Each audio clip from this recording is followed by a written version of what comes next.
কাবা এটা খুবই গুরুত্বপূর্ণ, এটার সাথে সম্পৃক্ততা।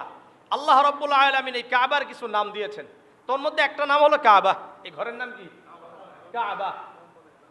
সূরাতুল মাইদার ৯৭ নম্বর আয়াত আল্লাহ বলেন, জাআলাল্লাহুল কাবাতাল বাইতাল হারামা কিয়ামান লিন-নাসি ওয়াশ-শাহরাল হারামা ওয়াল হাদিয়া ওয়াল কলাঈদ যালিকা লিতা'লামু আন্নাল্লাহা ইয়া'লামু মা ফিস-সামাওয়াতি ওয়া মা ফিল-আরদ ওয়া আন্নাল্লাহা বিকুল্লি শাইইন আলীম। আল্লাহ রাব্বুল আলামিন কাবাকে সম্মানিত ঘর হিসাবে স্থাপন করেছেন মানুষদের আশ্রয়ের জন্য। আমার আপনার সবার আশ্রয় কোথায়? কাবা, তাই না? এই জন্য এই ঘরের নাম হলো বাইতুল হারাম। এই ঘরের নাম কি? বাইতুল হারাম। এই ঘরকে বাইত বলা হয়। সূরা আলী ইমরানের ৯৬ নম্বর আয়াত আল্লাহ বলেন, ইন্না আউওয়ালা বাইতিন উদিআ লিন-নাসি লাল্লাযী বিবাক্কাতা মুবারাকান ওয়া হুদাল লিল আলামিন। নিশ্চয় আল্লাহ রাব্বুল আলামিন সকল মানুষদের জন্য একটি আগে ঘর বানিয়েছেন, প্রাচীন ঘর বানিয়েছেন। ইন্না আউওয়ালা বাইতিন উদিআ লিন-নাস, মানুষের জন্য একটি ঘরকে নির্মাণ করেছেন সর্বপ্রথম। কোথায়? মক্কা নগরীতে। বাক্কা, বাক্কা মানে হলো মক্কার আরেকটা নাম বাক্কা। কি নাম? বাক্কা। কেন করেছেন? হুদান, মুবারক, বরকতপূর্ণ করে পুরা দুনিয়ার জন্য হুদান এবং পথ প্রদর্শক হিসাবে। এটা সর্বপ্রথম ঘর। এই ঘরের আরেকটা নাম হলো বাইতুল আতিক। নাম কি? বাইতুল আতিক মানে হলো প্রাচীন ঘর।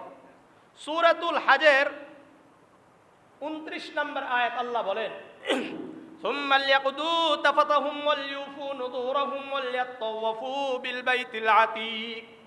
তারা যেন অপরিচ্ছন্নতা দূর করে তাদের মান্যত যেন পূরণ করে নেয়, আর যারা তারা যেন প্রাচীন ঘরের তাওয়াফ করে, তারা যেন পরিচ্ছন্ন হয়ে যায় এবং তাদের যদি মান্যত থাকে এই মান্যতগুলো পূরণ করবে আর প্রাচীন ঘরের তাওয়াফ করবে।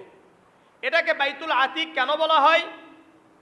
জামিআ তিরমিজির ৩১৭০ নম্বর হাদিস, عن عبد الله بن الزبير رضي الله تعالى عنه قال قال رسول الله صلى الله عليه وسلم إنما سمي البيت العتيقة لأنه لم يظهر عليه جبار। এই ঘরের নাম বাইতুল আতিক এই জন্য রাখা হয়েছে, এর উপর কেউ রাজত্ব করতে পারে নাই, কর্তৃত্ব খাটাইতে পারে নাই। এই ঘরের উপর কারো কর্তৃত্ব পুরা দুনিয়াতে কেউ করতে পারে নাই। কোন জালেম কেউ কর্তৃত্ব খাটাইতে পারে নাই আজ পর্যন্ত। কেউ এর উপরে আঘাত করতে পারে নাই। আব্রাহাম করতে চেয়েছিল, আল্লাহ তাআলা তাকে পুরা মাটির সাথে মিশিয়ে দিয়েছে। এই জন্য এই মক্কা মদিনার সাথে কেউ কিছু করতে পারবে না। আসতেছে সামনে হাদিসগুলো। বাইতুল আতিক পুরাতন ঘর, আগের সবচেয়ে প্রাচীন ঘর। সহিহ বুখারী ৩৩৬৬ কত? ৩৩৬৬ নম্বর হাদিস। عن أبي ذر رضي الله تعالى عنه قال قلت يا رسول الله أي مسجد أُزِعَ في الأرض أول। আবু যর গিফারি রাদিয়াল্লাহু তাআলা আনহু বলেন, হে আল্লাহর রাসূল, দুনিয়াতে সর্বপ্রথম কোন মসজিদ নির্মাণ করা হয়েছে? সর্বপ্রথম কোন মসজিদ নির্মাণ করা হয়েছে? আল্লাহর রাসূল বললেন, আল মসজিদুল হারাম। মসজিদে হারাম কাবাকে আল্লাহ তাআলা সর্বপ্রথম নির্মাণ করেছেন। কুলতু সুম্মা আইয়ু, নবী বললাম, হে আল্লাহর রাসূল, এরপরে কোন ঘরকে আল্লাহ নির্মাণ করেছেন? আল্লাহর রাসূল বললেন, আল মসজিদুল আকসা। মসজিদ আকসা বাইতুল মাকদিস। বাইতুল মাকদিস ওই ফিলিস্তিনের মসজিদ।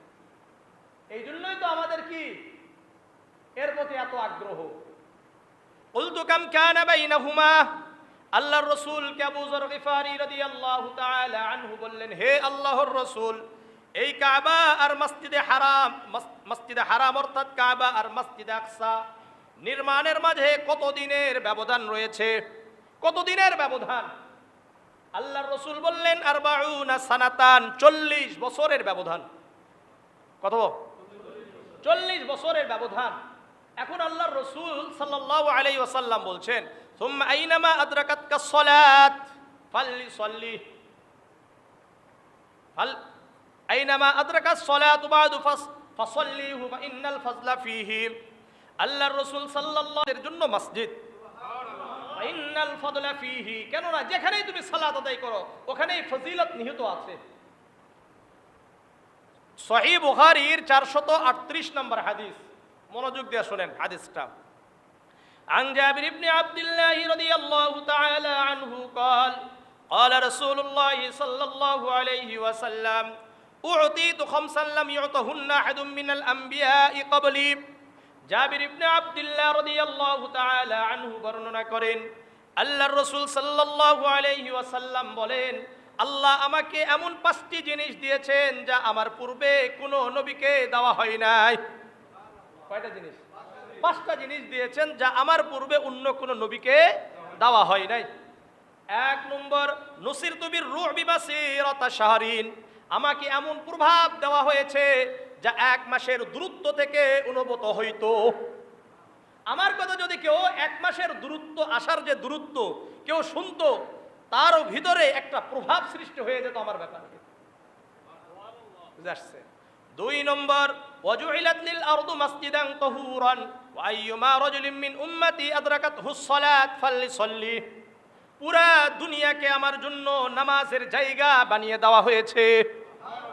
পুরা দুনিয়াটা আমার জন্য, আমার উম্মতের জন্য নামাজের জায়গা, মসজিদ বানিয়ে দেওয়া হয়েছে। ওয়া তুহুরান, এবং পবিত্রতার স্থান বানানো হয়েছে।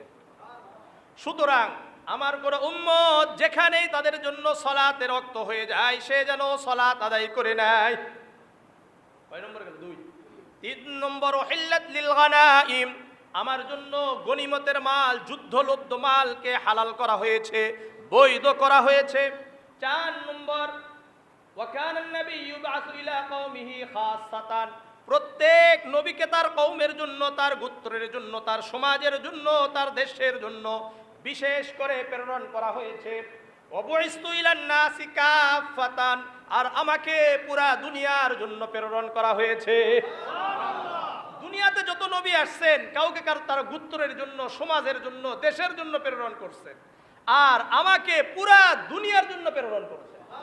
ওয়ামা আরসালনাকা ইল্লা রাহমাতাল লিল আলামিন, আল্লাহ বলেন আমি আপনাকে পুরা দুনিয়ার জন্য রহমত হিসাবে প্রেরণ করেছি। ওয়ামা আরসালনাকা ইল্লা কাফাতাল লিন-নাসি বাশীরা, আমি আল্লাহ পুরা দুনিয়ার মানুষের জন্য আপনাকে যথেষ্ট হিসাবে প্রেরণ করেছি। তো রাসূলকে পুরা দুনিয়ার জন্য প্রেরণ করেছেন। আর 5 নম্বর হলো উতিতুশ শাফাআতা, কিয়ামতের দিনে আমাকে শাফাআতের অধিকার দেওয়া হয়েছে। ব্যাপকভাবে আমি শাফাআত করব, সুপারিশ করব। কাদের জন্য করবেন? আমাদের জন্য করবেন ইনশাআল্লাহ। আরেকটা হাদিস শুনেন, এখানে 5টা বলছে, ওই হাদিসে 6টা বলছে। জামিআ তিরমিজির 1553 নম্বর হাদিস।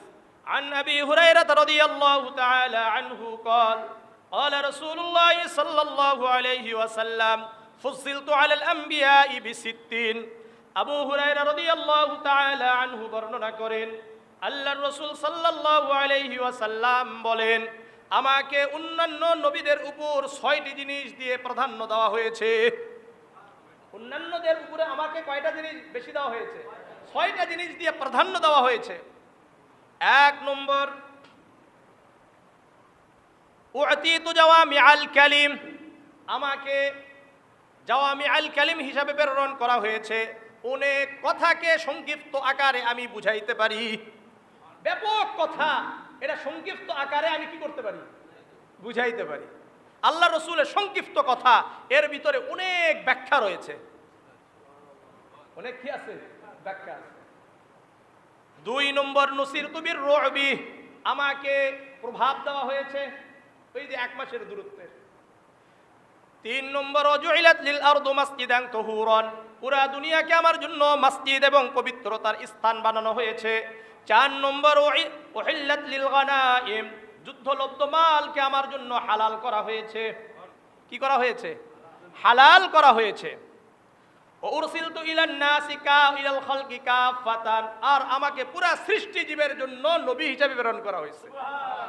অখুতিমা বিন নাবিয়্যুন, আমার মাধ্যমে নবী এবং রাসূলদের আগমন ধারাকে সমাপ্ত করা হয়েছে। আনা খাতামুন নাবিয়্যিন লা নাবিয়্যা বাদি, আমি শেষ নবী, আমার পরে আর কোনো নবী আসবে না। এই জন্য সব জায়গায় আইন থাকা চাই, নবীর পরে কোনো নবী নাই। নবীর পরে কোনো নবী আছে? সংসদে কি চাই? আইন চাই। আল্লাহ তাআলা আমাদের সংসদে যারা আছে তাদেরকে সহিহ বুঝদান করেন। আমি মনে করি কেউ মানে এটা আইন যারা পাশ করে যাবে, হয়তোবা আল্লাহ তাআলা এই একটা ওসিলায় আল্লাহ তাআলা তাকে মাফ করে দিতে পারে। কারণ নবীর পরে নবী নাই, এটা খুবই গুরুত্বপূর্ণ একটা বর্তমান একটা বিষয়। এটা সরকারিভাবে রাষ্ট্রীয়ভাবে আইন হওয়া এটা খুবই জরুরি। আল্লাহ বুঝার তৌফিক দান করেন। আল্লাহ বুঝার তৌফিক দান করেন। তাহলে আমি এই কথাগুলোতে কেন আসলাম? ওই যে পুরা দুনিয়াটাই আমাদের জন্য কি মসজিদ, এই জন্য। তাহলে কাবার এক নাম বাইতুল হারাম, এটা প্রাচীন ঘর। এটা কি ঘর? প্রাচীন ঘর। এটাকে বাইতুল মামুরও বলা হয়। কি বলা হয়? বাইতুল মামুর। আল্লাহ বলেন ওয়াত্তুর কিতাবিম মাসতুর ফি রাক্কিম মানশুর ওয়াল বাইতিল মামুর। এটা কি বলেন? বাইতুল মামুর। আল্লাহ শপথ করছেন তুর পর্বতের। ওয়া কিতাবিম মাসতুর, আল্লাহ এমন কিতাবের যা লিখিত আছে ফি রাক্কিম মানশুর, উন্মুক্ত পত্তরে। ওয়াল বাইতিল মামুর, আল্লাহ রাব্বুল আলামিন সমুন্নত ঘরের শপথ করছেন। তাহলে কাবাকে বাইতুল মামুরও বলা হয়। আবার এই কাবাকে বাইতুল মামুর যেটা আছে এটা একবার সোজাসুজি হুবাহু। এই জন্য কাবাকে কাবা করে নাম রাখছেন কেন? এটা আমি কোনো হাদিসের কিতাবে পাই নাই। আরবদের একটা আর্টিকেল, কাবার উপরে একটা লেখনী প্রবন্ধ পেয়েছিলাম, সেখান থেকে মনে হলো তাই বলছি। সেটা হলো সুম্মিয়াত কাবাতান কাবাতান, কাবাকে কাবা করে নাম রাখার কারণ হলো লিকাউনিহা মুরাব্বাআন, এটা হলো চার কোণ। এটা কি চার কোণ? এই কারণে কি রাখছে? কাবা করে রাখছে। কেন চার কোণ? লিআন্নাহা বিহিজাইল বাইতুল মামুর, কেননা এটা বাইতুল মামুরের একেবারে সোজাসুজি। আর বাইতুল মামুর মুরাব্বাআন, বাইতুল মামুরটা কয় কোণ? চার কোণ। এটা কেন চার কোণ? ওই আর্টিকেলে লেখছে লিআন্নাহু বিহিজাইল আরশ, আরশটা হলো চার কোণ। আরশ কয় কোণ? চার কোণ। আরশ কেন চার কোণ? লিআন্নাহাল কালিমাতিল্লাতী বুনিয়া আলাইহাল ইসলামু আরবাউন, পুরা ইসলামটা যেই কথাগুলোর উপর ভিত্তি করে আছে ওটা চারটা। ওয়াহিয়া সুবহানাল্লাহ, আলহামদুলিল্লাহ, লা ইলাহা ইল্লাল্লাহ, আল্লাহু আকবার। এটা কয়টা? বুঝে আসছে না? বুঝছেন না বুঝেন নাই? আল্লাহ বুঝার তৌফিক দান করেন। আল্লাহ বুঝার তৌফিক দান করেন। এটার আরেকটা নাম হলো বাইতুল মুহাররম। সূরা ইব্রাহিমের 37 নম্বর আয়াত আল্লাহ বলেন রব্বানা ইন্নী আসকানতু মিন যুররিয়াতি বিওয়াদিন গায়রি যী যারইন ইনদা বাইতিকাল মুহাররম, হে আমার রব, আমি আমার সন্তানদেরকে চাষাবাদবিহীন একটি উপত্যকায় আপনার সম্মানিত ঘরের কাছে রেখে গেলাম। কাদেরকে রেখে গেছিলেন? ইব্রাহিম আলাইহিস সালাতু ওয়াস সালাম আল্লাহর কাছে দোয়া করেছেন, আল্লাহ আমার স্ত্রী আমার ছেলে ইসমাইলকে আপনার সম্মানিত ঘরের কাছে চাষাবাদবিহীন এমন একটা জায়গা এখানে রেখে গেলাম। রব্বানা লিয়ুকিমুস সালাত, যাতে করে তারা নামাজ কায়েম করতে পারে। কি করতে পারে? রব্বানা লিয়ুকিমুস সালাত ফাজআল আফইদাতাম মিনান নাসি তাহওয়ি ইলাইহিম ওয়ারযুকহুম মিনাস সামারাতি লাআল্লাহুম ইয়াশকুরুন। আয় আল্লাহ, পুরা দুনিয়ার মানুষদের অন্তরকে তাদের প্রতি ঝুঁকিয়ে দেন আর তাদেরকে আপনি ফলমূল দান করেন। আজকে পুরা দুনিয়াতে কিছু পাওয়া গেল আর না গেল এটা দেখার বিষয় নয়, কিন্তু কাবা মক্কা নগরীতে পাওয়া যায় কি যায় না? আপনি প্রতিদিন সকালে মক্কা নগরীতে ঘুরবেন, কাবার পাশাপাশি ঘুরবেন, আশেপাশে ঘুরবেন, এমন কোনো ফল নেই যেই ফল আপনি মক্কা নগরীতে পাবেন না। অথচ মক্কা নগরীর আশেপাশে কোনো কি হয় না? চাষাবাদ হয় না। এই যে দোয়া করে গেছেন, কি করে গেছেন? দোয়া করে গেছেন। এই জন্য মক্কা নগরীর প্রতি আমাদের ভালোবাসা থাকবে। মক্কা নগরী এটা আমার আপনার জন্য হারাম, সম্মানিত জায়গা। কি জায়গা? সম্মানিত জায়গা, নিরাপদ জায়গা। সূরাতুল বাকারার 126 নম্বর আয়াত আল্লাহ বলেন রব্বানা ওয়াজআল হাযাল বাইত আমিনা ওয়ারযুক আহলাহু মিনাস সামারাত, আয় আল্লাহ এই শহরকে আপনি নিরাপদ বানিয়ে দেন, এদেরকে আপনি রিজিক দান করেন। কি দান করেন? রিজিক দান করেন। সূরা আলী ইমরানের 97 নম্বর আয়াত আল্লাহ বলেন, ওয়ামান দাখালাহু কানা আমিনা, যে ব্যক্তি এই মক্কা নগরীতে প্রবেশ করবে এই ব্যক্তি নিরাপত্তা লাভ করলো। কি করবে? নিরাপত্তা লাভ করবে। এটা নিরাপদ শহর। আল্লাহ সহিহ মুসলিমের 3208 নম্বর হাদিস, عن جابر بن عبد الله رضي الله تعالى عنه قال قال رسول الله صلى الله عليه وسلم إن إبراهيم حرم مكة وإني حرمت المدينة। জাবির ইবনে আব্দুল্লাহ রাদিয়াল্লাহু তাআলা আনহু বর্ণনা করেন, আল্লাহর রাসূল সাল্লাল্লাহু আলাইহি ওয়াসাল্লাম বলেন, নিশ্চয় ইব্রাহিম আলাইহিস সালাতু ওয়াস সালাম মক্কা নগরীকে হারাম বানিয়েছেন, আর আমি নবী মুহাম্মদুর রাসূলুল্লাহ মদিনাকে হারাম বানিয়েছি। এই জন্য মক্কাও হারাম, মদিনাও হারাম। এটা সম্মানিত জায়গা। এটা কি জায়গা? সম্মানিত জায়গা। এখানে পুরা দুনিয়ায় দাজ্জালের ফিতনা, দাজ্জালের সন্ত্রাসী হামলা চলবে, শুধু মক্কা নগরীতে আর মদিনাতে চলবে না। দাজ্জাল মক্কা নগরীতে এবং মদিনাতে প্রবেশও করতে পারবে না। সহিহ বুখারীর 1879 নম্বর হাদিস, عن أبي بكرة عن النبي صلى الله عليه وسلم لا يدخل رعب المسيح الدجال لها يومئذ 7 أبواب وعلى كل باب ملكان। আবু বকর রাদিয়াল্লাহু তাআলা আনহু বর্ণনা করেন, আল্লাহর রাসূল সাল্লাল্লাহু আলাইহি ওয়াসাল্লাম বলেন,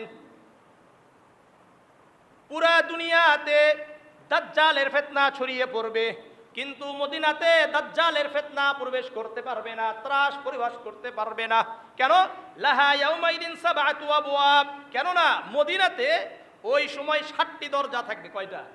মদিনাতে প্রবেশ করার জন্য 7টি দরজা এই সময় থাকবে। যখন কে আসবে? দাজ্জাল আসবে। বুঝা আসছে? ওয়া আলা কুল্লি বাবিন মালাকানি, আর প্রত্যেক দরজার সামনে 2 জন ফেরেশতা পাহারাদার হিসাবে থাকবে। বুঝা আসছে? 1880 নম্বর হাদিস, عن أبي هريرة رضي الله تعالى عنه قال قال رسول الله صلى الله عليه وسلم আল্লাহর রাসূল সাল্লাল্লাহু আলাইহি ওয়াসাল্লাম বলেন, লা ইয়াদখুলু মদিনাতে প্রবেশ করতে পারবে, লা ইয়াদখুলুহা তাউন ওয়ালা দাজ্জাল, দাজ্জাল এবং প্লেগ রোগ কখনোই মদিনাতে প্রবেশ করতে পারবে না। প্লেগ রোগ এটা কখনো কি হবে না? প্রবেশ করতে পারবে না। কেন? এখানে সর্বদা ফেরেশতারা কি থাকে? পাহারাদার হিসেবে থাকে।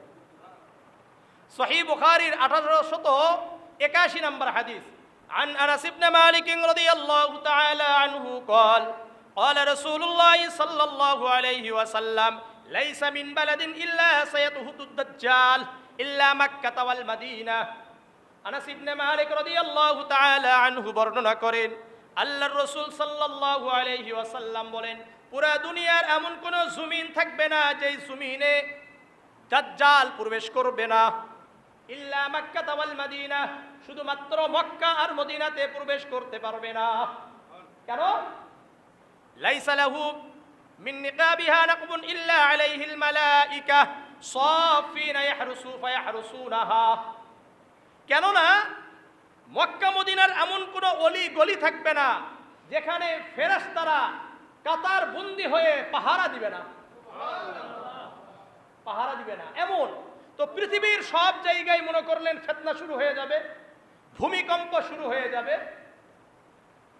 তখন বিশ্বের যারা ধনী মুনাফিক কাফের, এরা টাকা পয়সা দিয়ে আমাদের মক্কা নগরী মদিনাতে বিভিন্ন মুনাফিক আছে না, তাদেরকে টাকা পয়সা দিয়ে ওখানে গিয়ে বসবাস শুরু করে দিবে। কি করবে? বসবাস শুরু করবে। কারণ পুরা দুনিয়া তো ধ্বংস হয়ে যাবে, শুধুমাত্র মক্কা মদিনা কি হবে না? ভূমিকম্প হবে না, শুধুমাত্র মক্কা মদিনাতে ফিতনা ঢুকবে না, সবাই চলে আসবে। আল্লাহর রাসূল বলেন, ফাতারজুফুল মালাইকাতু বিআহলিহা সালাসা রাজফাত। যখন সব মুনাফিক আর কাফেররা মক্কা নগরীতে ঢুকে যাবে, মদিনাতে ঢুকে যাবে, মদিনা মক্কা এরা কি করবে? বিশেষ করে মদিনা কি করবে? ফাতারজুফুল মাদিনা, মদিনা 3 বার ঝাঁকুনি দিবে। কয়বার? তিনবার ঝাঁকুনি দিবে, অর্থাৎ ভূমিকম্প দেখা দিবে। ফায়ুখরিজুল্লাহু কুল্লা কাফিরিন ওয়া মুনাফিকিন, সঙ্গে সঙ্গে ওই মুনাফিক এবং কাফেরদেরকে আল্লাহ বের করে দিবেন। অর্থাৎ তারা তো নিজেরাই ভয়ে বের হয়ে যাবে। এর অর্থ হলো আল্লাহ তাআলা তাদেরকে বের করে দিবে। বুঝে আসছে? এই জন্য আপনি যতই চেষ্টা করেন কাজ হবে না। আল্লাহ বুঝার তৌফিক দান করেন, আল্লাহ বুঝার তৌফিক দান করেন, আল্লাহ বুঝার তৌফিক দান করেন।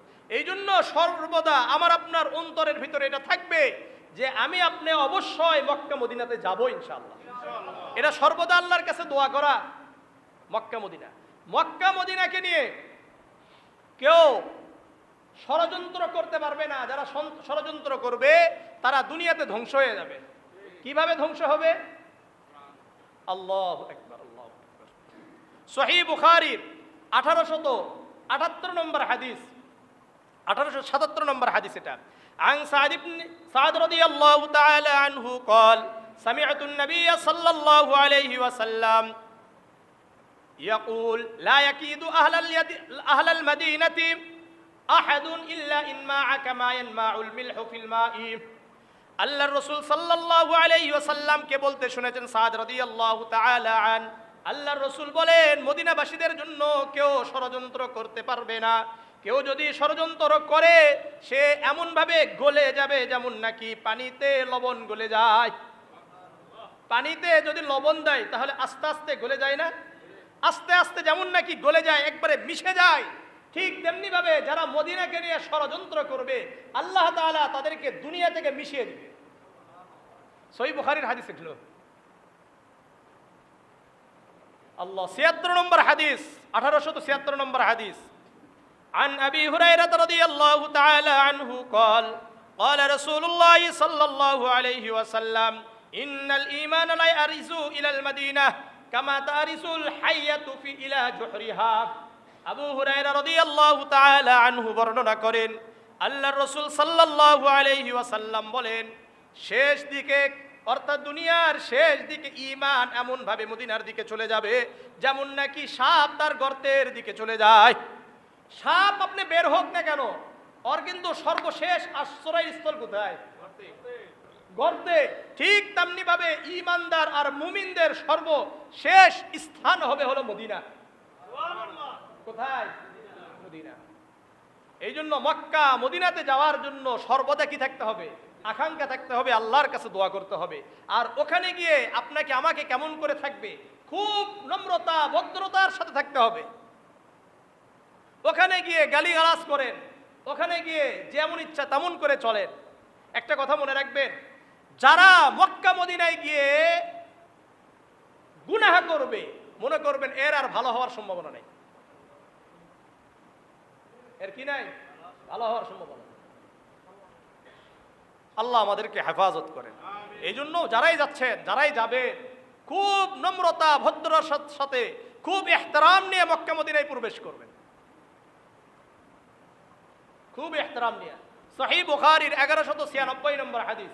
عن أبي هريرة رضي الله تعالى عنه قال قال رسول الله صلى الله عليه وسلم ما بين بيتي ومنبري روضة من رياض الجنة ومنبري على حوضي। আবু হুরায়রা রাদিয়াল্লাহু তাআলা আনহু বর্ণনা করেন আল্লাহর রাসূল সাল্লাল্লাহু আলাইহি ওয়াসাল্লাম বলেন আমার ঘর আর আমার মিম্বারের মাঝখানটা হলো জান্নাতের বাগান। কি বুঝলেন? মনে করলেন রাসূলুল্লাহর ঘরটা হলো ওটা, ঠিক আছে? আর মিম্বারি আলা হাউজি, আল্লাহর রাসূল বলেন আমার মিম্বার হলো আমার হাউজে কাউসারের উপরে। অর্থাৎ মদিনার যে মেম্বার দেখবেন যেটাতে রাসূল বসতেন ওটা লেখা আছে। ওখানে যখন ঢুকবেন, যারা ঢুকে কয়েকটা দরজা আছে, সব দরজা কিন্তু কিনা রাউযাতুম মিন রিয়াজিল জান্নাতের দরজা না। এখন তো মনে করলেন আমাদেরকে খুশি করার জন্য ব্যাপক হারে বড় বানায় দিচ্ছে, কিন্তু আসলে ওটা না। লেখাই আছে ওখানে মা বাইনা বাইতি ওয়া মিম্বারি রাউযাতুম মিন রিয়াজিল জান্নাহ। বুঝা আসছে? সুন্দর করে হাদিসটা লেখা আছে। ওই যেই দরজায় লেখা আছে ওই দরজা থেকে রসুলের যে রওজা, এখন বর্তমান কবর মুবারক, রওজা মুবারক, এই মাঝখানটাই হলো কি রিয়াজুল জান্নাহ। আর রসুল যে ছোট্ট দেখবেন একটা কি ছিল, মেহরাব ছিল, এটাই হলো কি ও মিম্বারি আলা হাউজি। মনে করবেন ওই মেম্বারের নিচেই হলো হাউজে কাউসার আছে। এটা রাসূলের হাদিস। সুতরাং মদিনাতে তো আমাদের জন্য কোনো হজ বা উমরার বিধানের সাথে সম্পৃক্ত নয়, আমরা তো যাব আমার আপনার নবী মুহাম্মদুর রাসূলুল্লাহর ভালোবাসায়, ওই জায়গার ওই জমিনের ভালোবাসায়, যেই জমিন আপনি চলবেন আর মনে করবেন আমার নবী এই রাস্তা দিয়ে চলছেন, আমার নবী এই রাস্তা দিয়ে চলছেন। আমার নবীর ভালোবাসার শহর হলো মদিনা শহর। এই জন্য মক্কা নগরী সম্পর্কে যতটা আপনি হাদিস পাবেন না, মদিনা সম্পর্কে অনেক হাদিস বেশি পাবেন। এই দেখেন সব হাদিসগুলো মদিনার সাথে আছে। এই জন্য মদিনার প্রতি আলাদা ভালোবাসা থাকতে হবে, মদিনাওয়ালার প্রতি আলাদা ভালোবাসা থাকতে হবে। এখন এই ভালোবাসার নাম দিয়ে হাদিস আর অপব্যাখ্যা করা যাবে না। আল্লাহ বুঝার তৌফিক দান করেন, আল্লাহ বুঝার তৌফিক দান করেন। আস-সুনানুস সুগরা একটা কিতাব আছে, এই কিতাবের 1821 নম্বর হাদিস। আন আবি দারদা রাদিয়াল্লাহু তাআলা আনহু قال قال رسول الله صلى الله عليه وسلم فضل الصلاة في المسجد الحرام على غيره 100,000 صلاة। আবু দারদা রাদিয়াল্লাহু তাআলা আনহু বর্ণনা করেন আল্লাহর রাসূল সাল্লাল্লাহু আলাইহি ওয়াসাল্লাম বলেন, মসজিদে হারামে যদি কেউ এক ওয়াক্ত সালাত আদায় করে, ওই ব্যক্তি যেন 1 লক্ষ সালাতে সওয়াব পেয়ে গেল। বুঝা আসছে কত? 1 লক্ষ। ওয়াফি মসজিদি, আর আমার মসজিদে কেউ নামাজ পড়লে আলফু সালাতিন, সে যেন 1000 নামাজের সওয়াব পেয়ে গেল। আর ওয়াফি মসজিদে বাইতুল মাকদিস, আর বাইতুল মাকদাসে কেউ যদি নামাজ পড়ে 500 সালাতিন, সে যেন 500 রাকাত 500 ওয়াক্ত নামাজের সওয়াব পেয়ে গেল। এই জন্য যখন আমরা মক্কা মদিনায় যাব, অবশ্যই খুব ইহতিরামের সাথে যাব। মক্কাতে যাব, গিয়ে তওয়াফ করব। তওয়াফ করার ব্যাপারে যখন আপনি তওয়াফ করবেন, এই তওয়াফের ব্যাপারে কয়েকটা কথা বলি। সুনানে ইবনে মাজার 2957 নম্বর হাদিস। ইবনে হিশাম উনি বলেন, ইয়াসআলু, উনি আতা আপনি রাবাহকে জিজ্ঞাসা করলেন, এই আনির রাকনিল ইয়ামানি, রুকনে ইয়ামানি সম্পর্কে। রুকনে ইয়ামানি কোনটা? মনে করলেন, শোনেন, এই যে আমাদের মাঝখানে 4টা কি আছে, কোনো আছে না? এই 4টা কোণ ধরেন, ঠিক আছে? এই 4টা কোণ আছে না? কাবার কয়টা কোণা? 4টা কোণা। এটা হলো হাজরে আসওয়াদ। এটা কি সবাই খেয়াল করেন, এটা হলো হাজরে আসওয়াদ। এই হাজরে আসওয়াদে যাওয়ার আগে এটা কি? রুকনে ইয়ামানি। বুঝে আসছে? বাম দিকে হাজরে আসওয়াদে যাওয়ার আগেই কি হবে? রুকনে ইয়ামানি হবে। তো রুকনে ইয়ামানি সম্পর্কে উনি জিজ্ঞাসা করছেন কাকে? আতা ইবনে রাবাহকে। ওহুয়া ইয়াতুফু বিল বাইত, যখন আতা ইবনে রাবাহ তওয়াফ করছিলেন। জিজ্ঞাসা করেছেন কি? ইবনে হিশাম। উনি বললেন, হাদ্দাসানি আবু হুরায়রা রাদিয়াল্লাহু তাআলা আনহু আনিন নবী সাল্লাল্লাহু আলাইহি ওয়াসাল্লাম ইয়াকুল, আতা ইবনে রাবাহ বলেন, আমাকে আবু হুরায়রা রাদিয়াল্লাহু তাআলা আনহু বলেছেন, আল্লাহর রাসূল বলেন, উকিলা বিহি 70 মালাকান, এই রুকনে ইয়ামানির কাছে সর্বদা 70 জন ফেরেশতা নিযুক্ত থাকে। সুবহানাল্লাহ। কতজন? 70 জন ফেরেশতা সর্বদা এই রুকনে ইয়ামানির কাছে। এটা বুঝার জন্য বলতেছে। আবার আপনি বলেন না হুজুর এটারে রুকনে ইয়ামানি বলছে, পরে ট্রল করেন বসতে গিয়ে। আল্লাহ বুঝার তৌফিক দান করেন। এই রুকনে ইয়ামানি অর্থাৎ হাজরে আসওয়াদে যাওয়ার আগে রুকনে ইয়ামানির এখানে কতজন ফেরেশতা? 70 জন ফেরেশতা থাকে। আর যে ব্যক্তি এই রুকনে ইয়ামানির কাছে এসে বলে, আল্লাহুম্মা ইন্নী আসআলুকাল আফওয়া ওয়াল আফিয়াতা ফিদ দুনিয়া ওয়াল আখিরাহ, বলেন আল্লাহুম্মা ইন্নী আসআলুকাল আফওয়া ওয়াল আফিয়াতা ফিদ দুনিয়া ওয়াল আখিরাহ, হে আল্লাহ আপনার কাছে ক্ষমা চাই